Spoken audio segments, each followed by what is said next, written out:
Halo guys, balik lagi di channel kesayangan kita YouTube Drone. Bagaimana kabar kalian? Baik-baik saja dan sehat selalu kan? Melanjutkan cerita KKC di episode 53 yang kemarin Bejo udah review dalam versi channel ini.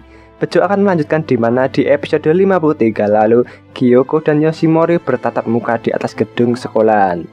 Tapi sebelum itu jangan lupa like, share, dan subscribe agar channel ini terus berkembang dan bisa mengadakan giveaway kepada kalian.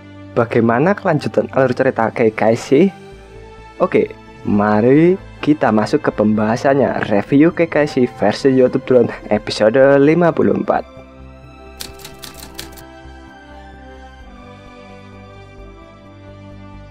Kyoko tahu apa yang dimaksud dari Yoshimori mengenai penyegelan tanah Karasumori. Menurutnya, jika Yoshimori melakukan penyegelan tersebut, kemungkinan resiko yang dia dapat sangatlah besar. Karena kenyataannya, tanah keramat Karasumori yang disebut juga dengan Shinsuji tidak hanya terdapat di sekolahan ini saja, namun banyak tanah keramat yang ada di seluruh negeri. Hal itu menurut Kyoko, penyegelan tanah Karasumori sangatlah sulit, yang bahkan dewa pun tak bisa mengendalikan tanah keramat atau dibilang Shinsuji ini, dan menganggap Yoshi adalah Kakashi yang paling bodoh yang pernah ia jumpai. Lalu setelah itu Kyoko pun kabur setelah menjelaskan semua itu ke Yoshimori, dan Yoshi pun tak mau keusilan Kyoko terus berlanjut mengejar Kyoko yang terbang mengelilingi lorong-lorong sekolahan SMP Karasumori. Yoshimori tahu bahwa menangkap Kyoko tidaklah mudah. Akhirnya dia mempunyai ide untuk menggunakan benang Nancy, yaitu sebuah tali gaib yang bisa menangkap hantu ataupun sosok gaib lainnya. Fungsinya, kegunaannya mirip dengan tali koboi ya. Udah tahu kan koboi? Ya, bisa untuk menjerat seseorang. Nah, lucunya percobaan lemparan pertama Yoshimori gagal mengenai Kyoko, tapi ternyata malah mengenai rambut palsu dari gurunya, yaitu Pak Kino Motoharo, hingga lepas dari kepalanya. Namun lemparan kedua Yoshimori tampaknya tepat sasaran dan menjerat Kyoko. Mission sukses, Kyoko tertangkap di gedung belakang sekolahan Karasumori. Kemudian Yoshimori mengancam Kyoko untuk tidak melakukan masalah-masalah dan keusilan lagi, dan memperingatkannya untuk pergi dari Karasumori dan jangan datang kembali. Nah, setelah itu Yoshimori pulang dari sekolah dan menceritakan kejadian tadi dan munculnya hantu Kyoko kepada kakeknya, yaitu Shigemori, mengenai hantu Kyoko ini. Menurut Shigemori, seharusnya Yoshi memperlakukan Kyoko dengan baik, karena kenyataannya Kyoko bukanlah hantu yang jahat dan hanya suka membuat lelucon. Dengan begitu, Kyoko akan memberikan informasi yang Yoshimori tidak ketahui. Keesokan harinya, seperti biasa, matahari terbit dari timur. Yoshimori berangkat sekolah dan hasilnya sekolah kembali seperti biasanya. Ya, karena sekolah sudah kembali tenang, Yoshi melanjutkan tidur siang di atap gedung Karasumori seperti biasanya. Tapi ketika Yoshimori tidur pulas, air liurnya menetes seperti habis begadang 7 hari 7 malam. Tiba-tiba Kyoko muncul untuk melakukan perpisahan untuk pergi dari Karasumori. Di sini Kyoko mengatakan sebuah kebenaran, yaitu suatu hari Karasumori akan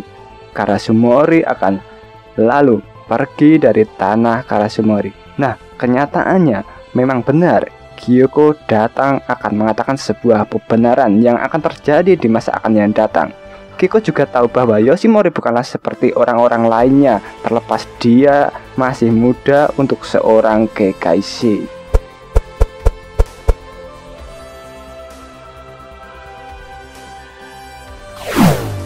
Kyoko juga menyadari bahwa tanah keramat Karasumori yang telah temurun-temurun dijaga juga tertarik dengan Yoshimori.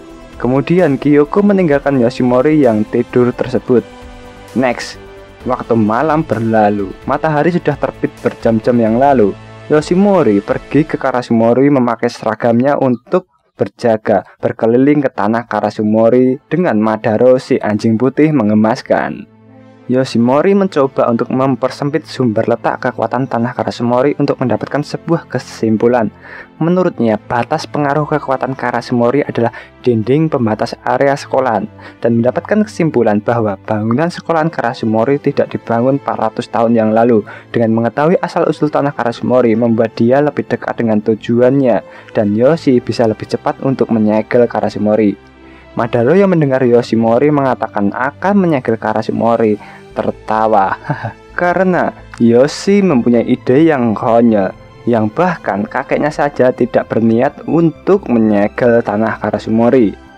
Next, ketika Tokine melihat Yoshimori sedang kesal dengan Madara telah menertawakan Yoshi dengan idenya dari kejauhan, tapi tiba-tiba Tokine dan Hakubi mendeteksi penyusup yang masuk ke Karashimori. Mereka langsung sigap dan mengejar penyusup tersebut. Ketsu, metsu, ketsu, metsu. Tapi tidak mengenai sosok tersebut. Yoshimori menggambarkan penyusup tersebut dengan tubuh yang besar dan kelincahan gerakannya yang membuat mereka sulit menangkapnya. Nah, ketika mereka sedang fokus mengejar mangsa yang lincah tersebut, mereka dikagetkan dengan sebuah paku ukuran jumbo menghantam penyusup tersebut. Debar! Dan terlihat penyusup itu adalah sesosok Ayakashi yang bentuknya diketahui adalah ikan berkaki katak yang tewas terhantam oleh paku jumbo tersebut. Yoshi dan Tokine kaget apa yang terjadi dan melihat apa yang terjadi, dan muncullah seorang dengan kerudung mirip dengan Assassin's Creed dengan warna hitam, dan diketahui orang itu adalah seorang eksorsis, yaitu seorang pemburu Ayakashi yang mirip dengan Kakashi, tapi dia menggunakan metode paku yang mirip-mirip di film Containment. Tahu kan Containment? Oke, kembali ke cerita. Dan diketahui nama dari eksorsis tersebut adalah Kongu Takeshi yang berumur 17 tahun. Nah, ketika Kongu Takeshi baru saja memperkenalkan diri kepada Tokine dan Yoshimori, entah kenapa Kongu Takeshi malah semaput alias pingsan dan jatuh ke tanah. Kemudian Yoshi pun berniat menolong Kongu Takeshi dan membawanya ke rumahnya bersama tas ranselnya yang bersih tiang-tiang berbentuk paku satu ransel penuh, dan berjanji akan memberi kabar ke Tokine tentang Kongu Takeshi besok pagi. Tapi keesokannya tak disangka-sangka Kongu malah sudah menghilang dari rumah Yoshi tanpa pamit dan membuat Yoshi menjadi kesal. Next, pagi telah tiba dan matahari mulai muncul. Udara segar terasa menyengat di hidung.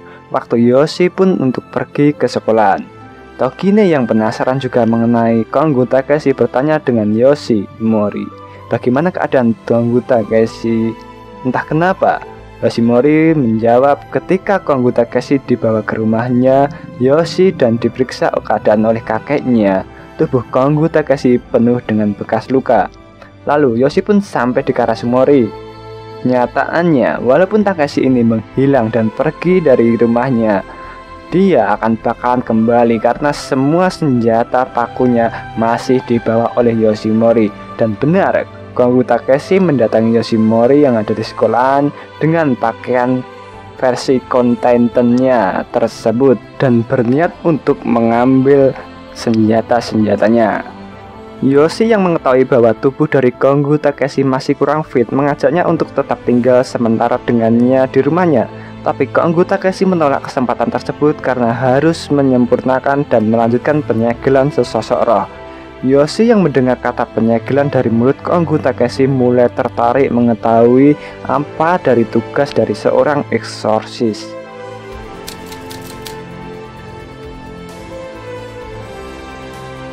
Nah, itulah review Kakashi episode 54 versi YouTube Drone.